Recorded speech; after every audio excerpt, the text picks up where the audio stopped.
بسم اللہ الرحمن الرحیم۔ السلام علیکم۔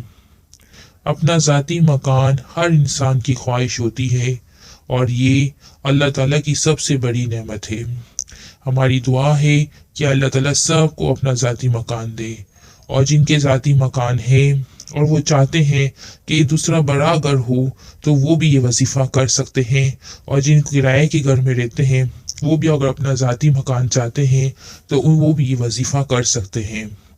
اپنا ذاتی مکان کے لیے وظیفہ ہے سورہ اعراف کی آیت نمبر 10 کو دن میں کسی بھی وقت لیکن ایک مخصوص وقت میں پڑھنا ہے، یعنی آج اگر آپ نے صبح پڑھا ہے تو روزانہ آپ کو صبح ہی پڑھنا ہے، وقت کی پابندی کے ساتھ پڑھنا ہے، اور 151 مرتبہ پڑھنا ہے، اول آخر 3 مرتبہ درود شریف کے ساتھ۔ اس آیت کریمہ کے ورد سے انشاءاللہ تعالی اللہ عز و جل ضرور اللہ تعالیٰ ذاتی مکان دلائیں گے۔ اللہ تعالیٰ سے دعا ہے کہ اللہ تعالیٰ سب کو دنیا میں بھی محل جیسے گھر عطا فرمائے اور جنت میں بھی اعلیٰ مقام عطا فرمائے، آمین۔ سورہ اعراف کی آیت نمبر 10 پڑھتے ہیں۔ بسم اللہ الرحمن الرحیم۔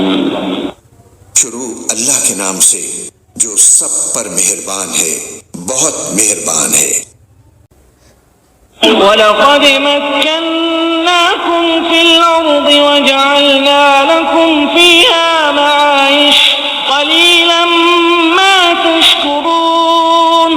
اور کھلی بات ہے کہ ہم نے تمہیں زمین میں رہنے کی جگہ دی اور اس میں تمہارے لیے روزی کے اسباب پیدا کیے، پھر بھی تم لوگ شکر کم ہی ادا کرتے ہو۔